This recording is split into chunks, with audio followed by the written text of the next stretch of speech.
recipe, we're going to be using this black wild rice, and it's by Lundburg. And this is the rice that I always use that sprouts. It's not actually a rice. It is a grass or seed, and it will sprout. But what I did was I measured out 1 cup, and I'm going to put that into the food processor because this will score it. And when you score the rice, it will absorb the water very well. It'll cut your time in half for the sprouting, and it'll take about 24 hours.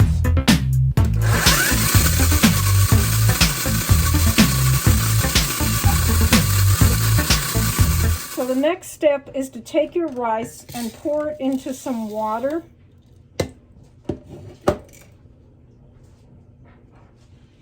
And then I will pour it into,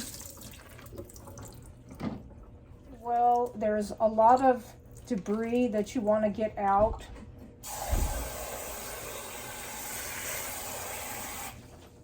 I then take the rice and I pour it into a colander.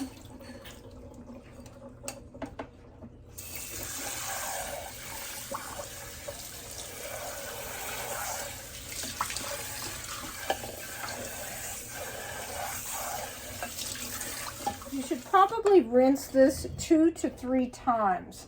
And then I put in fresh water.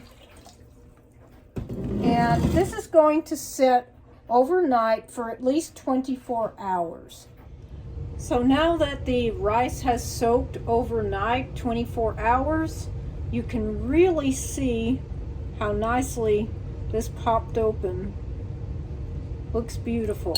So all I'm going to do now is I'm going to rinse this, and I'm only going to be using half of the rice for this recipe.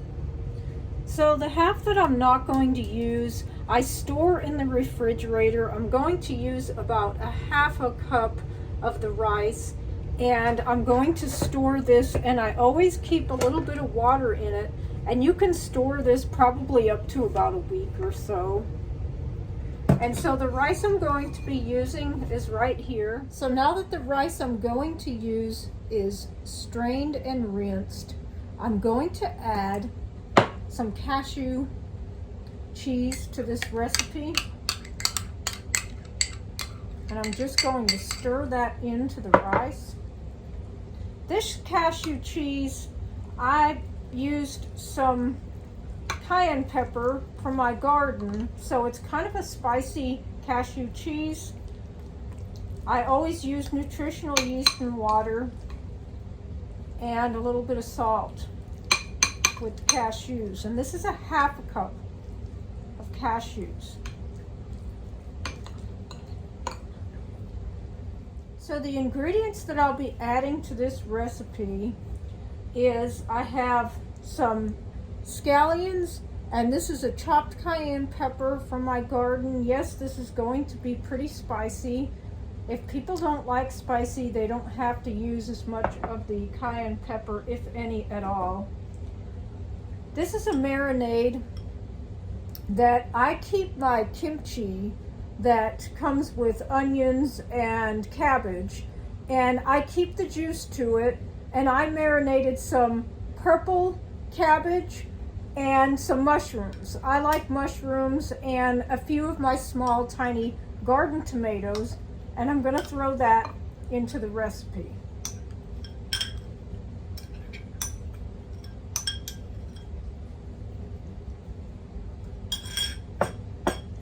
And about a handful of corn, and about a handful of raisins, and a few more of these tiny little cherry tomatoes, which these are really small. If you don't have really small ones, you can always just chop up a regular tomato, and some raw olives. And so I'm going to just stir this up and plate this out.